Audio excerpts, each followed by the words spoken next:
muy buenas noches. Un gusto para mí poderlo saludar en este lunes 28 de octubre del 2024. Este es su programa Walter Araújo y toda la verdad. Mi nombre es José Luis Solórzano y va a ser un privilegio para mí poder conducir este programa. Hoy voy a conversar con un buen amigo, el sociólogo, el catedrático, el licenciado René Martínez. Vamos a conversar sobre el acontecer nacional, materia de seguridad. Esa entrevista queríamos hacerla desde la semana pasada, no se pudo, ahora nos ha dado la oportunidad y vamos a ver en los datos lo que ha significado estos 2 años que se han cumplido la semana pasada sin homicidios durante la administración del presidente Nayib Bukele. Hoy ha iniciado un cerco en la zona sur de nuestro país, en San Marcos, en la emblemática colonia 10 de octubre. Analizamos a fondo este cerco militar. Quiero saludar al licenciado René Martínez. Muy buenas noches, René. Qué gusto para mí es reencontrarme contigo. Buenas noches, José Luis. Muy agradecido, pues, siempre. ¿No? Con tus invitaciones, siempre es un privilegio estar en tu programa comentando sobre la realidad que vive el país, viendo, pues, o sea, prácticamente convirtiéndonos en pregoneros de todas las buenas noticias que hemos estado viviendo como país en los últimos 5 años y algo, ¿no?, que tenemos acá. Y como siempre lo hago, un saludo a todos los salvadoreños internacionales, ¿verdad?, que ellos han sido parte importante en este proceso de reinvención del país. Perfecto, bienvenido, René. Vamos a saludar a las personas que se están conectando a las múltiples plataformas de Walter Araújo y toda la verdad. Estamos en YouTube, estamos en la red X y estamos en Facebook, queriendo conectar con ustedes, preguntándole a dónde nos sintonizan, solicitándole los likes, el poder compartir el programa, y tenemos en pantalla ya los QR, tanto en dólares como en Bitcoin, así como la cuenta Stripe, el chat, el super chat, Araujo64 a su disponibilidad, y en atención a las contribuciones que potencian, pues, esta cultura cívica que es una tradición de este espacio que desarrolla el señor Walter Araújo. René, vamos y conocemos un poco qué fue lo que se registró las primeras horas de este lunes 28 de octubre en la zona sur de nuestro país, cuando todo el despliegue del ejército, así como también de la Policía Nacional Civil, han regresado a San Marcos, a la colonia 10 de octubre, porque fue un 11 de abril que también comenzaron en el plan pues control territorial y el régimen de sección 11 de abril del 2022, que hicieron un cateo en esta emblemática colonia del 10 de octubre, en donde, de acuerdo a datos del presidente de la República, que se basa en inteligencia policial, se están escondiendo pandilleros en esta zona. Veamos. A veces los reclutan, se los llevan, o a la fuerza la quieren llevársela. Doña Marina Díaz temía cada día por sus nietos, porque asegura que escuchó de muchos jóvenes que eran obligados a pertenecer a las pandillas. Esta es una realidad que vivían cientos de familias en la colonia 10 de octubre. Asegura que la situación ha cambiado desde la implementación de las diversas medidas de seguridad que han sido reforzadas con el cerco en este sector. Uno ya sale más confiado, y antes no podían ir uno así. Si iba a visitar un familiar y que no era de donde uno vivía, peligroso. La zona fue catalogada como roja por mucho tiempo, donde incluso transitar de un pasaje a otro era bastante peligroso. Los comerciantes debían cancelar entre 25 a 100 dólares mensuales. Acá era, si entrábamos teníamos que pagar. La primera etapa eran los octubres, aquí arriba era otra clica, los diabólicos, habían una clica que le llamaban los H, los Hollywood. A todos ellos se les pagaba, o sea que se repartían, pues, las rentas.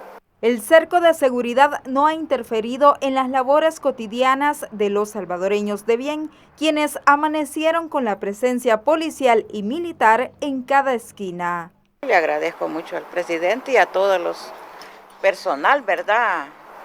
todos los que colaboran en eso, que muy bien. Yo les agradezco mucho y hoy somos felices.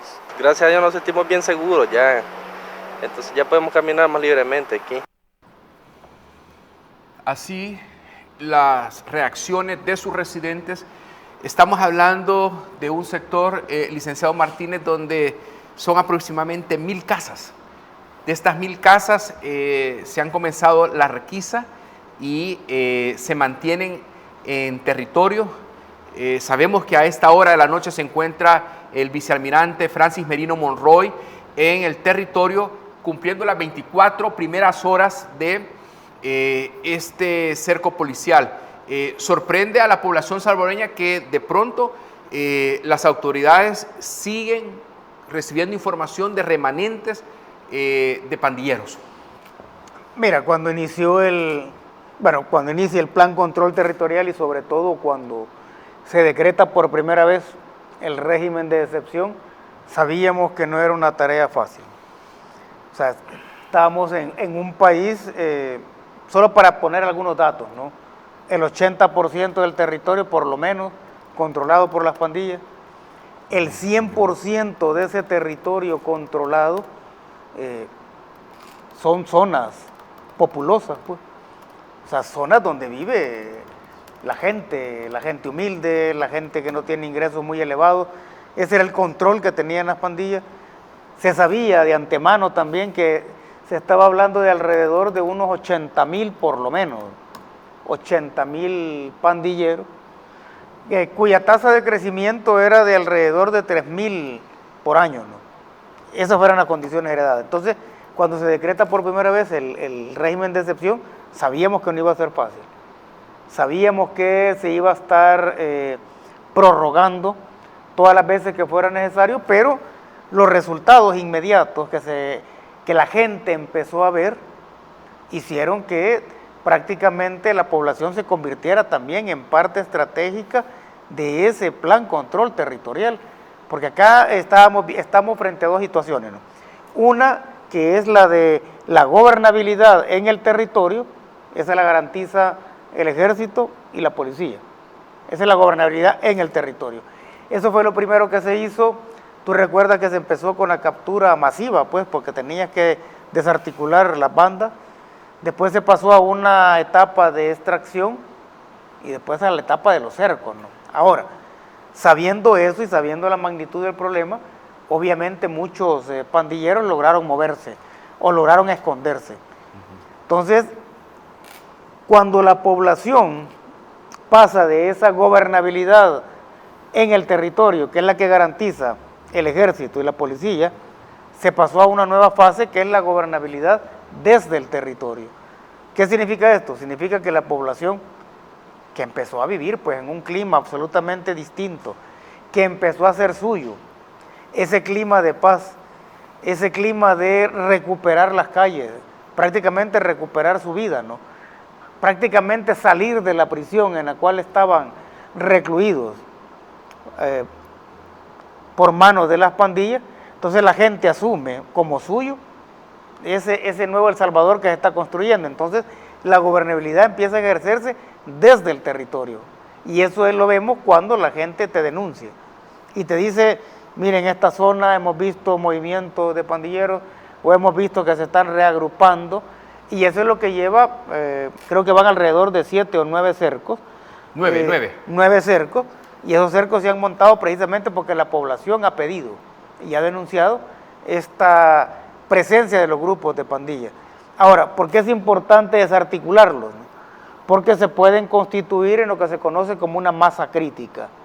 Una masa crítica es un grupo pequeño, en este caso sería de delincuentes, que si tú no lo resuelves, si tú no los encarcelas, entonces esa masa crítica empieza a crecer y empezaríamos de nuevo a vivir aquella situación en la cual la violencia, la delincuencia que llegó a niveles de terrorismo en El Salvador empezó a tener un proceso prácticamente galopante, ¿verdad? Que nos tuvo a los salvadoreños durante 30 años contando muertos diariamente, 30 años en los cuales solo hubo 2 días sin homicidio, en 30 años, imagínate, 2 días sin homicidio, Y entonces la capital de El Salvador era la muerte. El país de la violencia era El Salvador. Nosotros manejábamos tasas de homicidio de 3 dígitos. Prácticamente se trató de convencer a la población de que no se podía salir de la delincuencia, que tenías que vivir de la delincuencia, y entonces mucha gente, obligadas algunas, empezaron también a vivir de la delincuencia. Y eso era congruente con con los tipos de gobierno que teníamos, porque eran gobiernos delincuenciales, que construyeron un estado delincuencial con una institucionalidad que estaba en función de garantizar la impunidad para que los crímenes salieran impunes, ¿ya? Entonces, eso lo vivió la gente. Ese clima de miedo, de zozobra, vivir bajo amenaza, vivir encarcelado, no poder andar de noche por las calles, no poder disfrutar, digamos, de algún paseo con la familia, porque si lo hacías, cuando regresaba ya tu casa había sido confiscada. Entonces la gente salió prácticamente de esa edad media en la que nos tenían metidos, y al ver los cambios, pues al ver que detrás de toda esa sangre, de todo ese miedo, de todas esas lágrimas, había un El Salvador, que era nuestro El Salvador. Entonces eso quedó al descubierto, volvimos a descubrir nuestro país cuando logramos pasar de ser el país más peligroso al país más seguro de toda la región continental. Entonces la gente ha asumido su protagonismo, y esto es lo que ha llevado este último cerco que se ha montado nuevamente, ¿no?, en una zona populosa, en una zona que anteriormente era dominada absolutamente por las pandillas, ¿verdad? Pero que te digo, si tú quieres que ese legado se consolide, tienes que terminar de raíz con este problema. Es decir, tienes que meter a la cárcel a todos aquellos que se dedican a ese tipo de actividades delictivas, y no puedes permitir que las pandillas resurjan inclusive con otros nombres o con otra metodología, ¿verdad? No puedes hacerlo, porque prácticamente estamos en un proceso que debemos llevar hasta el punto de no tener marcha atrás. Perfecto. Quiero compartir con el auditorio y con usted, licenciado Martínez, de qué estamos hablando cuando nos referimos a la colonia 10 de octubre de San Marcos. Es una colonia con historias de terror, de acoso, de extorsión, de muerte, y las primeras capturas ya comenzaron a darse. Incluso he visto un joven y he visto una persona, miembro de una iglesia profética con una mantilla en su cabello, que es detenida porque se establece en esta estrategia que tiene la policía, que va casa por casa, va revisando la propiedad, si están cumpliendo pues los pagos de luz, teléfono, arrendamiento, porque en el pasado, René, todo eso era pirateado. Entonces están viendo la autoridad de la propiedad. Veamos otro acercamiento de cómo ha sido este cerco policial y cómo la población ha salido pues a agradecer a las autoridades a que se ha regresado la mirada a la población honrada y trabajadora de la colonia 10 de octubre en San Marcos, San Salvador. Para los niños del colegio, ¿ha tenido algún inconveniente o ha podido transitar? No, gracias a Dios hemos podido caminar bien, sí, aquí vamos con él ya para la escuela. ¿Y qué le parece que estén acá 24/7, policías y soldados? Perfecto, que siempre esté bien así. Mire, coméntenos cómo era antes acá. No, pues ni caminar se podía aquí, no se podía caminar antes. ¿Era un peligro para los niños? Sí, más que todo para los niños. Pues que es excelente, me parece. ¿Por qué? ¿Se sienten más seguros? Claro, por supuesto, más seguros. ¿Por los niños también? Claro. ¿Qué le parece en general esas estrategias del presidente de seguridad? Que es excelente lo que ha hecho. Yo le agradezco mucho al presidente y a todos los personal, ¿verdad? Todos los que colaboran en eso, que muy bien. Yo les agradezco mucho y hoy somos felices, sí. Hay un antes y un después.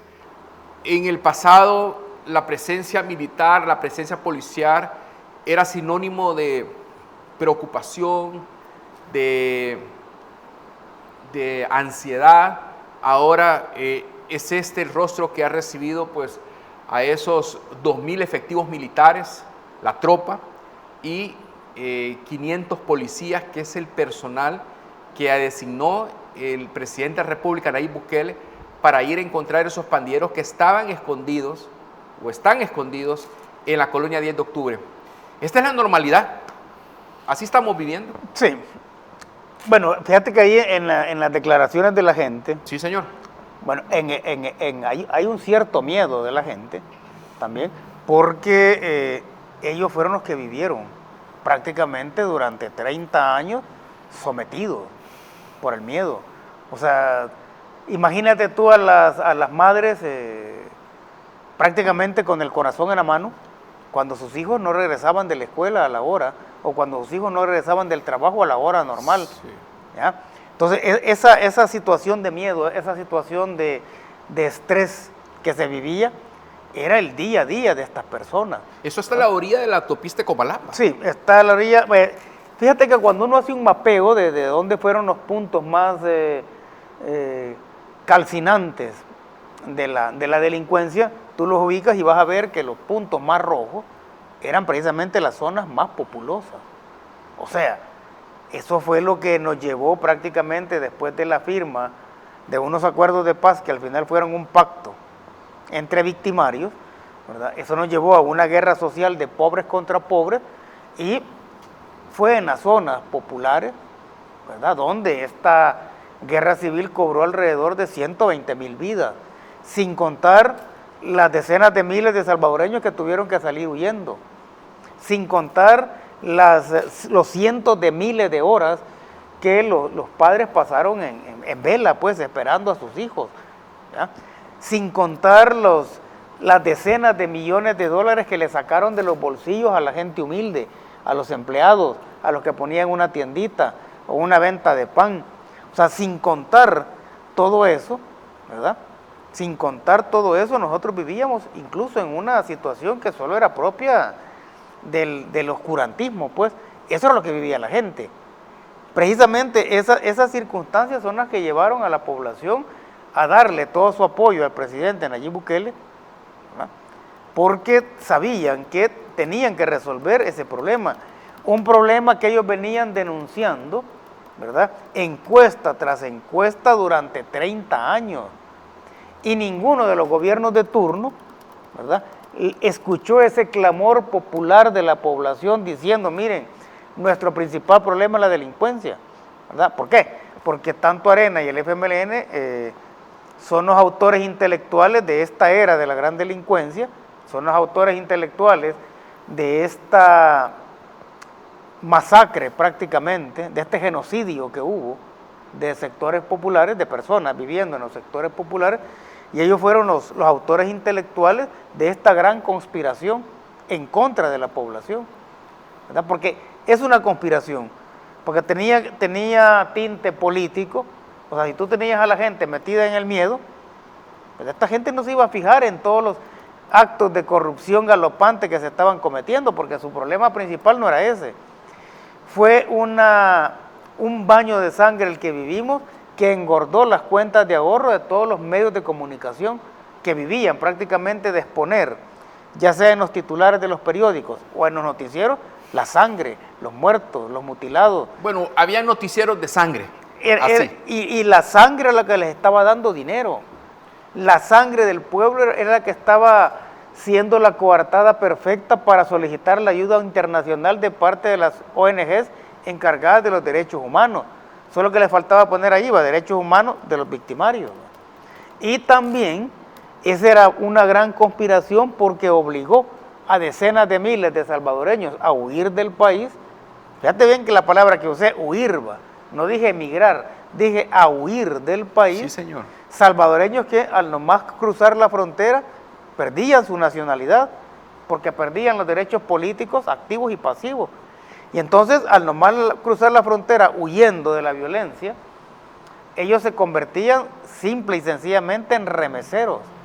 Y por eso era buen negocio ¿verdad? Que los salvadoreños estuvieran huyendo del país para que mandaran remesas, y se calcula así por lo bajo que por lo menos en esos 30 años de la era de la gran delincuencia en este país entraron alrededor de 150.000 millones de dólares en remesas. O sea, 150.000 millones de dólares producto del sudor, la sangre, la angustia, la nostalgia de nuestra gente, pues huyendo, ¿verdad? A ese pasado es al que quiere volver la oposición.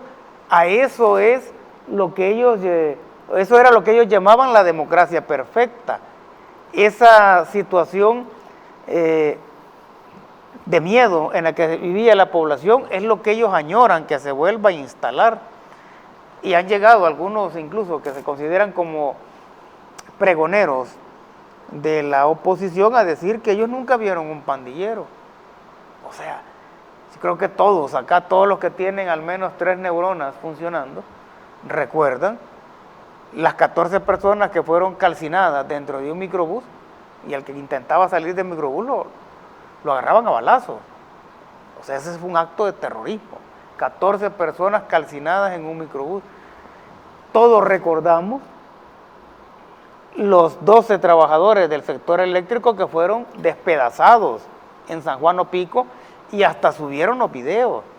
Un año antes, eso fue en el 2016, en el 2015 El Salvador había sido etiquetado como el país más peligroso del mundo, de ese tamaño, pues, de ese tamaño es lo que estábamos viviendo. Entonces, cuando la gente hoy mira a la policía y al ejército, o sea, lo que ve es una señal de esperanza para no volver a esa situación en la cual los tenía prácticamente sobreviviendo día a día. De acuerdo, vamos a hacer nuestra primera pausa. Licenciado Martínez, amigos, mantengan la sintonía. Sigo esperando sus likes, que ustedes compartan este programa, sus opiniones, sus reacciones de lo que está pasando esta noche en la colonia 10 de octubre en San Marcos, la zona sur de la capital, antigua calle Azacatecoluca. Al volver, retomamos el camino del señor presidente de la República, que es el correcto y es el legal, el que ha sido admirado pues este día por el magnate, el inversor Helmut Marsh, en torno a la gestión del segundo periodo del presidente Nayib Bukele. Volvemos.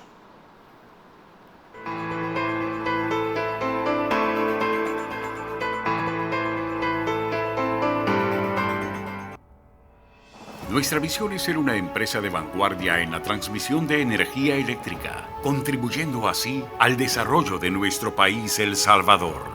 Nuestra fuerza está en nuestro equipo de colaboradores, nuestra familia ETESAL, que día y noche trabajan arduamente para poder hacer realidad estos grandes proyectos. Hoy nos sentimos orgullosos de poder inaugurar nuestra subestación Talnique, que beneficiará hasta un total de 51.415 usuarios. Además, dará atención a la creciente demanda energética en la zona, la cual tiene una alta actividad industrial y comercial. Con nuestra nueva subestación Talnique, continuamos reafirmando nuestro compromiso a seguir transmitiendo energía confiable y de calidad a todos los hogares salvadoreños. La transmisión es el puente al desarrollo y en ETESAL trabajamos por ese desarrollo juntos.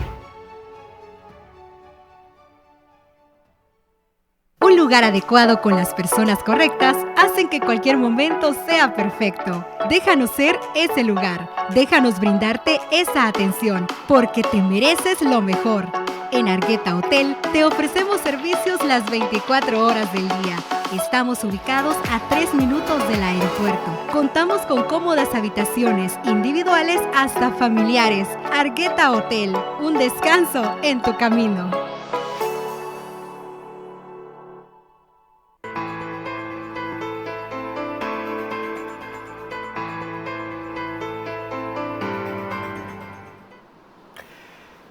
Gracias por estar con nosotros. Este es su programa Walter Arajo y toda la verdad. En el estudio me encuentro con René Martínez, sociólogo, catedrático.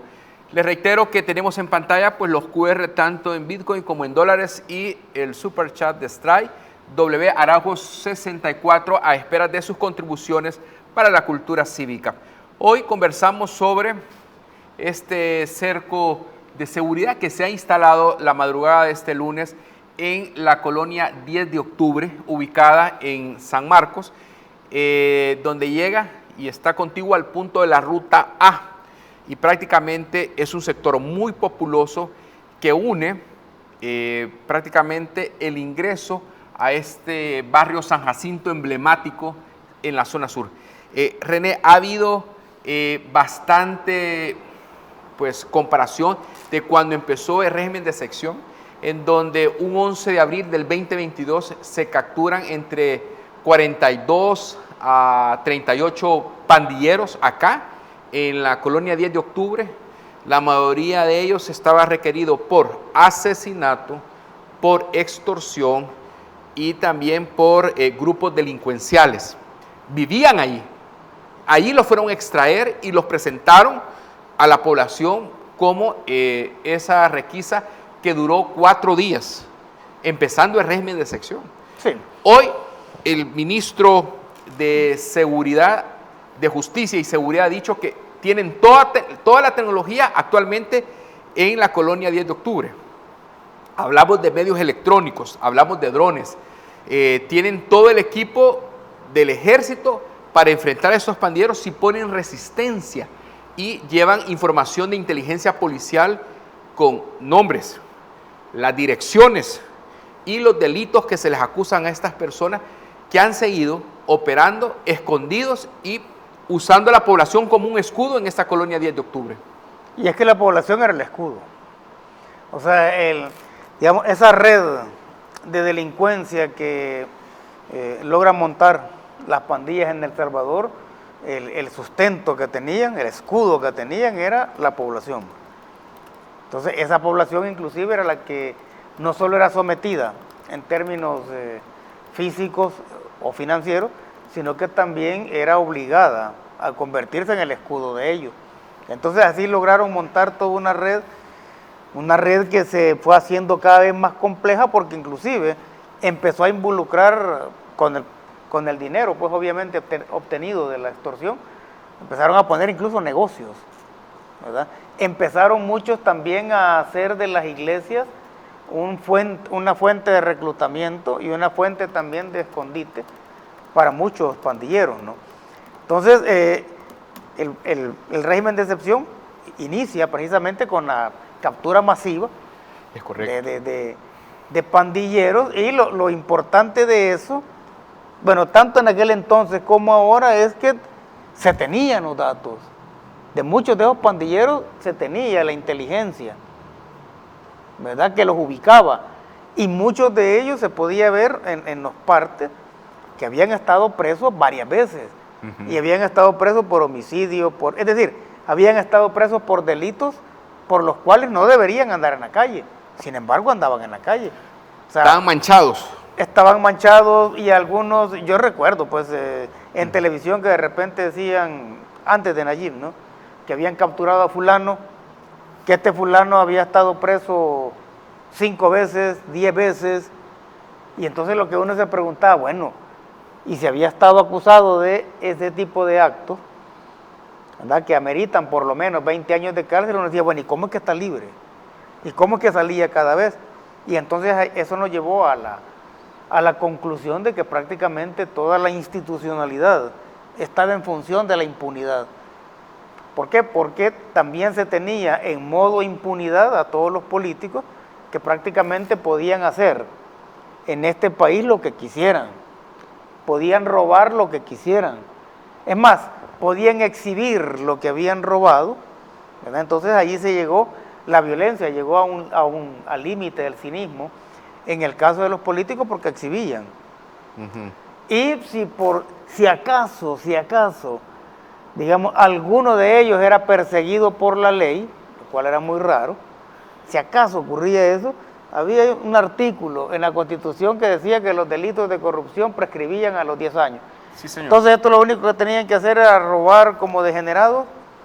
Si era necesario irse del país 10 años, nadie les tocaba su dinero, y a los 10 años un día regresar y no lo podías procesar, ¿ya? Eso era lo que estábamos viviendo. Entonces se empezó a ver que con las capturas masivas, ¿verdad? Prácticamente empiezas a desarticular toda la, digamos, este grupo delincuencial que fue considerado en su momento el más grande de toda América Latina. Y todavía se dijo que era incluso el más sanguinario de toda América Latina. O sea, esa era la situación que vivíamos.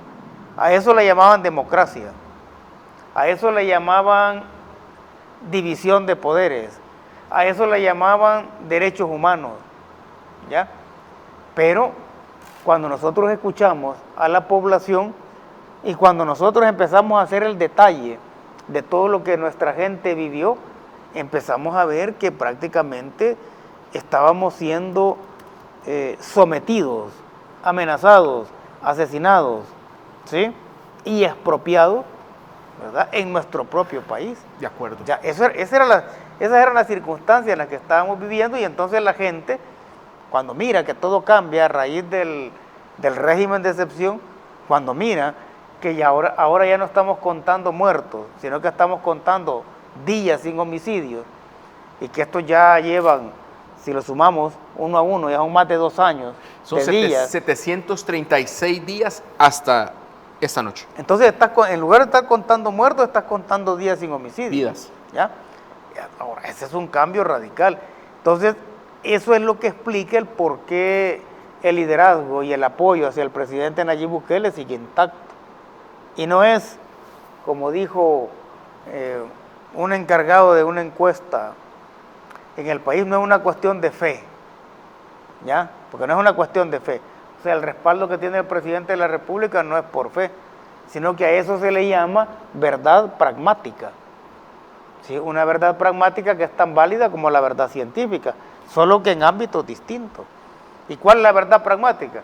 Que la gente está viviendo otro tipo de sociedad, que la gente está viviendo otro tipo de relaciones. Ahora, siempre hay problemas, por supuesto, pero eso es lo menos. Y eso es lo que hay que resolver, es lo que hay que ir como depurando, ¿no? Perfecto. Vamos a solicitarle a las personas que nos están sintonizando a que nos den esos likes, a que comparten este contenido, porque queremos llegar a más personas. René, hemos visto a la población cómo recibe con alegría, con esperanza, este contingente militar y los policías que han vuelto a la colonia 10 de octubre de San Marcos.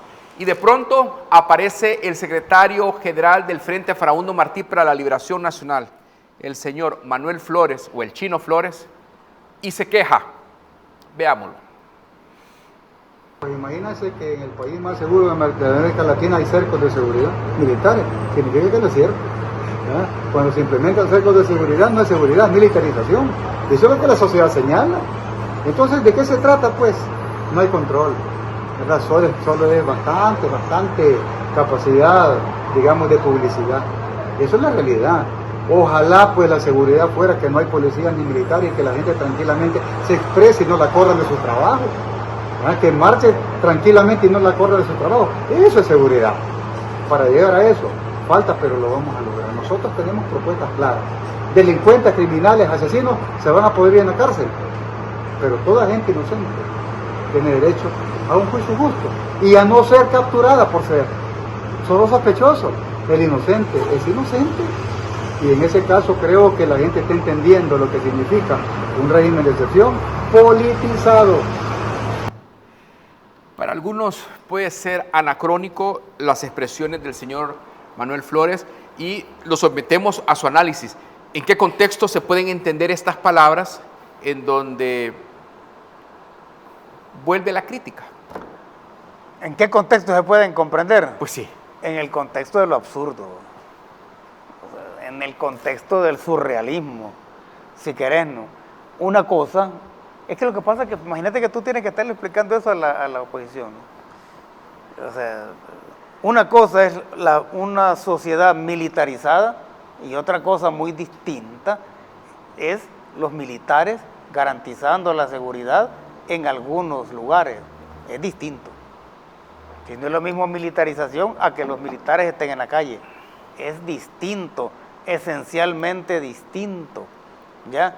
Ahora, politización del régimen de excepción no ha habido. Quienes han politizado el régimen de excepción es la oposición. precisamente porque está logrando los resultados que ellos no pudieron y no quisieron lograr, porque eran parte de la gran conspiración. O sea, eso de estar afirmando o de estar juntando una cosa con la otra también, por eso te digo, eso se comprende en el mundo de lo absurdo nada más, ¿verdad? Porque si bien es cierto, El Salvador es el país más seguro de la región continental, eso no significa que se haya resuelto el problema. El punto es que ellos quieren que se deje de trabajar en función de eso, en función digamos, de la seguridad plena en el país, porque quieren volver al pasado. Porque en ese pasado, y solo en ese pasado, ellos tienen vigencia, no en este, pues. O sea, eso de que la gente tiene miedo de hablar, o eso de que la gente no dice lo que piensa del régimen de excepción por miedo, eso es una coartada que solo ellos se la creen, ¿verdad? ¿Por qué? Porque estamos hablando de que encuestas nacionales e internacionales, encuestas de la propia oposición, te están diciendo que la realidad es otra, y entonces si tú dices que todo eso es mentira, entonces le estás diciendo también a las encuestas de las casas opositoras que son mentirosas, ¿ya? O le estás diciendo entonces a la gente que es una gente miedosa. No era la gente que votaba por ellos antes, pues, pero es la gente que se dio cuenta. Pero el concepto que él tiene de seguridad, que él dice que aquí todo está bien, que no hay problema, que no hay que sacar a la policía. O sea, él no entiende que lo bueno se tiene que cuidar y tiene que tener mantenimiento, ha dicho esta mañana el ministro de Justicia y Seguridad. Eso no lo entiende él. Sí, es que eso está en otro nivel de comprensión, ¿verdad?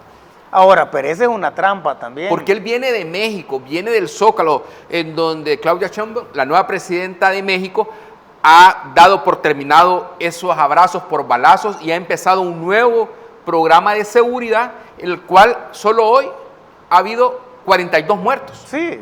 42 muertos. Pues esa es la realidad la que quieren volver. A los jefes edilicios lo han decapitado. Así sí. La recibieron a ella, sí. Su primer desayuno. Su jefe edilicio decapitado en un capó de un vehículo. Ahora, esa es la democracia perfecta de la oposición, ¿verdad?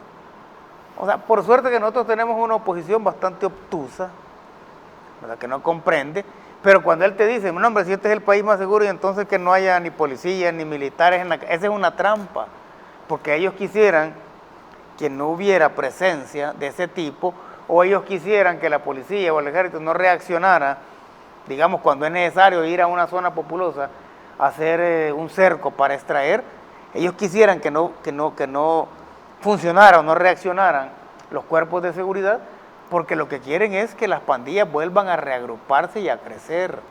Entonces es una trampa. Es como cuando te dicen, bueno, y si todo está bien, ¿para qué el régimen de excepción? Esa es una trampa también. Una trampa que solo ellos se la creen, ¿verdad? Precisamente porque ellos han vivido de esas circunstancias de violencia, de dolor, de agonía, de miedo. De eso vivían, pues. Por eso que los del FMLN son, en mi opinión, los traidores más grandes de la historia de este país.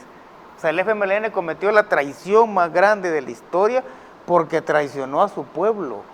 Porque esos 120,000 muertos son del pueblo.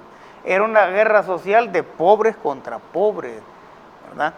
Entonces, ellos quieren volver a eso y entonces, cuando se ponen a cuestionar eso, o cuando te lanzan ese tipo de trampas, que son muy burdas, por cierto, pues, lo que te están recalcando es que en realidad ellos son los autores intelectuales de todo ese baño de sangre que nosotros vivimos en el país. O quisieran ellos, igual los pandilleros, retomar lo que era los programas Mano Dura o del Frente Farabundo Martí para la Liberación Nacional, el país seguro, en donde se hacían operativos y ya nunca más regresaban. Y en el caso del presidente Nayib Bukele, con inteligencia policial, ha regresado a rescatar y a proteger a la población con estos pandilleros que estaban escondidos. Sí. O sea, ¿a qué está jugando el Chino Flores o lo que agradece la población cuando ven a los militares, cuando ven a los policías que van casa por casa y eso le genera un alivio. Solo en la 10 de octubre habían 3 corredores de clicas. Estaban los Hollywood de San Marcos, estaba la MS-13 y estaba un corredor más. Y entre los 3 corredores se dividían a la población, a quienes extorsionaban literalmente un día sí y al siguiente también. Sí, o sea, ellos eran los encomenderos, ¿va? Los líderes de las pandillas eran los encomenderos que se distribuían a la gente como lotes, ¿va? A esto los vas a extorsionar vos, a estos vos y a estos yo. Eran unos encomenderos políticos también, porque cuando la Arena y el FMLN querían garantizar votos, se reunían con los líderes de las pandillas, a ellos les daban dinero, entonces ellos son los que le decían a la gente, vaya, ustedes van a votar por este partido, o van a votar por este otro. Ahora, cuando tú escuchas al chino, yo te digo, o sea, yo fui parte del FMLN de la guerra, ¿va? Que no tiene nada que ver con el FMLN de ahora, ¿va? Y tú lo escuchas, y mira, no tiene discurso, no tiene profundidad, no tiene identificación con los intereses de la población. O sea, no tiene nada, pues, no tiene nada que ofrecer, solo quedarse a hacer ese tipo de afirmaciones que al final incluso le caen más mal a la población, ¿verdad? Pero ellos en el fondo lo que añoran es precisamente ese clima de violencia. Vámonos para Guatemala, traigámonos uno de los periódicos de Guatemala, esos titulares son los que ellos quisieran ver acá.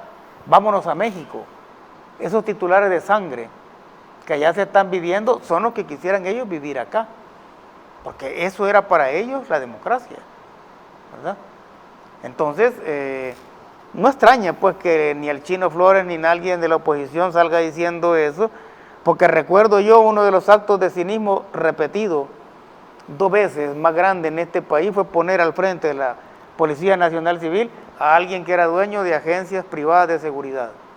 ¿De qué vive una agencia privada de seguridad?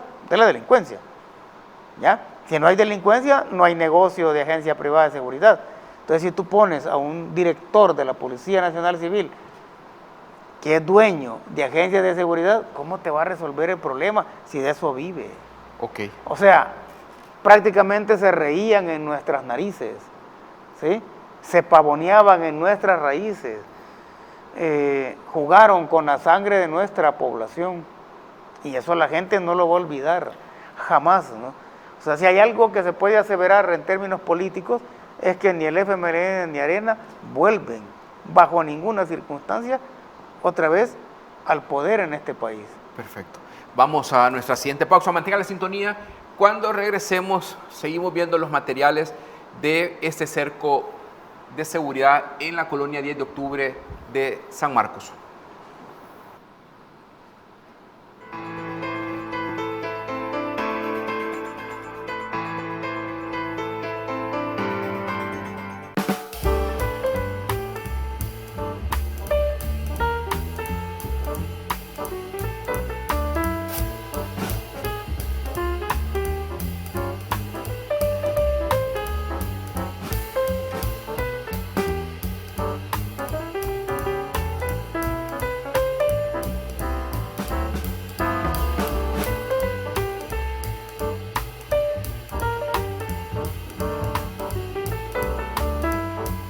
Un lugar adecuado con las personas correctas hacen que cualquier momento sea perfecto. Déjanos ser ese lugar. Déjanos brindarte esa atención, porque te mereces lo mejor.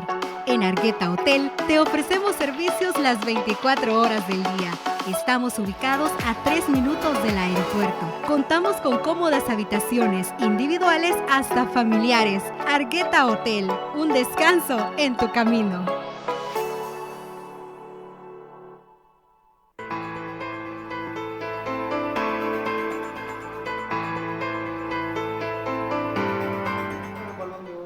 Gracias por estar con nosotros. En el estudio conversamos con el sociólogo y catedrático René Martínez.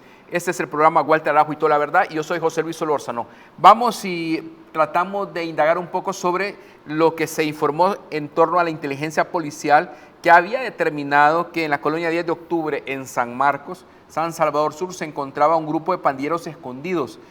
Y se cita: hemos establecido un cerco de seguridad en toda la colonia para extraer hasta el último pandillero que se encuentre en el área. ha dicho el mandatario en su cuenta oficial de la red social X, antes Twitter. Veamos la 10 de octubre.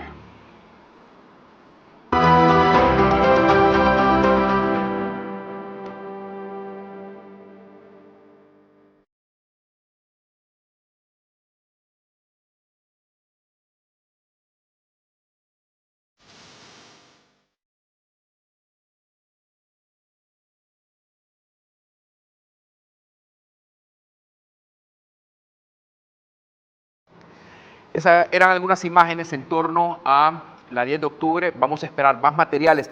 Ahora, René, se ha hecho un mapa sobre el camino correcto y legal que el presidente ha tomado en la conducción de este segundo periodo de su mandato, en donde el crimen va a la baja, el Bitcoin está subiendo, pues los precios de la canasta básica a la baja, la economía con buen rendimiento, inmigración a la baja, el turismo con alza, la construcción al alza, la generación de energía al alza, y así una serie de indicadores que demuestran que es el camino correcto.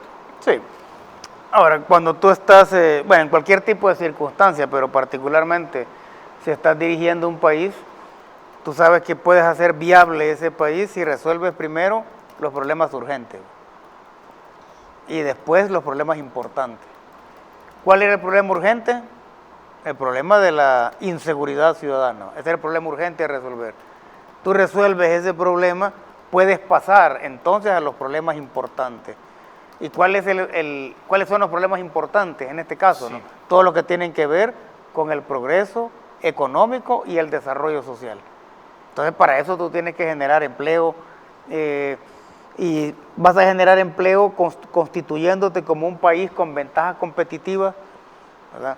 Una de las ventajas competitivas, obviamente, es vivir en un país seguro y resolviendo casi por completo el problema de la brecha digital, ir resolviendo el problema de elevar la escolaridad, de tener toda la infraestructura en función de construir una matriz productiva nueva, pero que tenga que ver con transferencia de tecnología, no con la maquila textil en la que no querían convertirlos los gobiernos anteriores, ¿no? En 1994. Eso es lo que se está construyendo. Entonces, eso es posible solo porque resolviste el problema urgente, ¿verdad? Por eso, ese problema urgente es un legado histórico. Bueno, es más, ese legado histórico es lo que convierte a Nayib Bukele en un líder transnacional, porque nosotros descubrimos, pues estábamos entretenidos en ver nuestros propios muertos, pero descubrimos, después de que el problema se fue resolviendo, que los demás países hermanos de Latinoamérica tienen el mismo problema. Y entonces los pueblos de esos países, cuando ven que El Salvador, uno de los países más peligrosos del mundo durante 30 años, o al menos durante 20 años, resuelve su problema, entonces los pueblos de esos países empiezan a decir, bueno, sí se puede resolver, pero necesitamos que se haga lo mismo y necesitamos un líder igual. Por eso es que Nayib empieza a adquirir un liderazgo transnacional, ¿va? Es decir, un liderazgo que va más allá de la frontera. Entonces, al resolver ese problema, empezás a ver cómo el turismo, cómo otra serie de actividades, ¿verdad?, empiezan a despuntar, cómo la inversión extranjera empieza a poner los ojos en El Salvador, y si se logra, ¿verdad?, o en el momento en que se logre ese que es considerado por algunos el segundo milagro, que sería el milagro económico, tú estás consolidando el primer legado, que es el legado de la seguridad ciudadana, porque este legado se va a convertir en algo estructural, es decir, no vamos a volver a ello cuando se logre el milagro económico, porque allí están las causas de estos problemas y de otros problemas, ¿verdad? Entonces tienen que resolver esto. Y lo que hemos visto hasta el momento va encaminado precisamente a hacerlo. Y entonces tú empiezas a ver la coherencia en todo el plan del presidente Nayib Bukele, empiezas a ver cómo la seguridad, plan control territorial, el SECOT, la entrega de computadoras a todos los estudiantes del sector público, la inauguración de un hub tecnológico en Ciudad Arce, cuando empiezas a ver todo eso, empiezas a ver que esas son las piezas de un rompecabezas, y entonces ya tienes la idea de cuál es el rompecabezas ya armado, y cuál es este. El Salvador en una condición cercana a lo que se llaman países de desarrollo. O sea, esa es la aspiración, No, eso es lo que nosotros queremos. Y sobre todo cuando países como Costa Rica, como Panamá, Guatemala, Honduras, el mismo Nicaragua, observa de cómo El Salvador va avanzando con lo que se aprobó incluso la semana pasada, la energía nuclear. Y estoy recibiendo material de las primeras capturas que se han dado esta tarde en la colonia 10 de octubre. Esto es lo que se ha alcanzado de momento. Son 2 personas que han sido detenidas por los elementos de seguridad. Veamos estas capturas.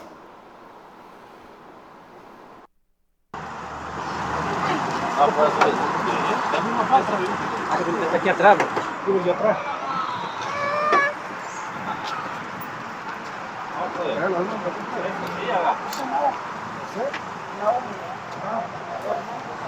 Por otro lado no se van a pasar.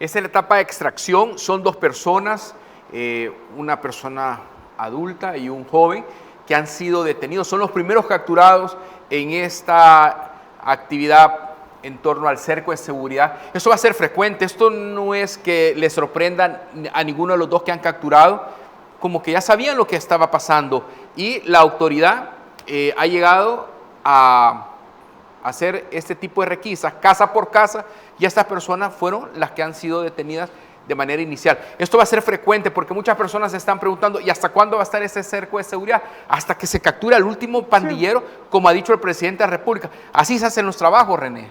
Es que en el caso de la delincuencia tú no puedes dejar masas críticas dispersas, porque entonces vuelven a crecer. O sea, estamos apuntándole a construir un país absolutamente distinto.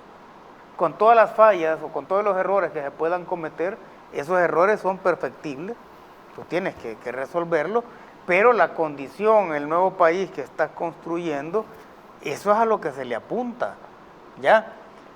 Ahora, cuando yo miro ese tipo de imágenes, José Luis, sí, señor. O sea, lo que pienso es que esa gente que se dedicó a la delincuencia, esa gente que se dedicó a asesinar, esa gente que no tuvo pues ningún tipo de escrúpulo para extorsionar a su propio pueblo o para quitarle las pertenencias e incluso quitarle hasta sus casas, ¿verdad?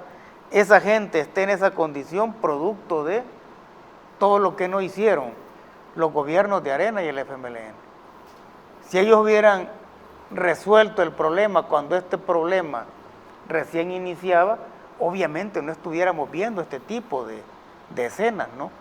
Entonces, si tú quieres, al final, ¿no? Si tú quieres poner responsables de todo esto que está sucediendo, de toda esta sangre que se derramó, los responsables son de oficio los gobiernos de Arena y del FMLN.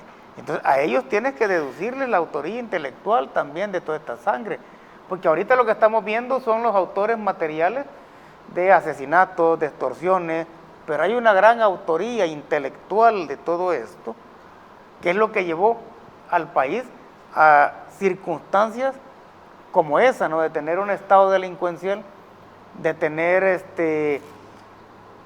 pregoneros prácticamente de los derechos de los victimarios, ¿verdad? tener académicos inclusive que justificaron la existencia de las pandillas diciendo que cumplían una función social que no debía de quitarse.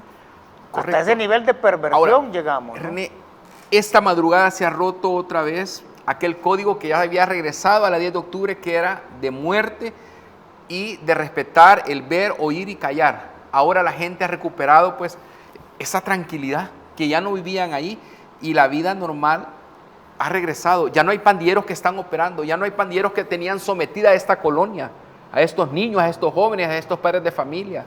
O sea, estaban escondidos. Sí. Ahora, eso te demuestra, como te decía al principio del programa, que la gobernabilidad también se ejerce desde el territorio. Es decir, la gente defiende. La gente ya sabe que, bueno, nosotros hemos visto que muchas capturas se han logrado precisamente por la denuncia ciudadana. O sea, hemos visto ciudadanos sin miedo enfrentándose a los remanentes de las pandillas. Sí. Y eso solo es posible en una sociedad que es distinta y con una población que quiere defender todo eso. Ahora, ¿quiénes son los que no entienden eso? Únicamente quienes no vivieron ese tipo de circunstancias o quienes vivieron de ese dolor, de esa angustia, de esa sangre que tenía la población, ¿no? Es que es la única forma de entender quienes quieren regresar a ese pasado, es o que vivías de él o que simplemente no lo sufriste, pues. O sea, si a ti nunca, si nunca tuviste ese tipo de problema, si a ti nunca te ocurrió algo similar, entonces tú das por sentado de que nunca sucedió.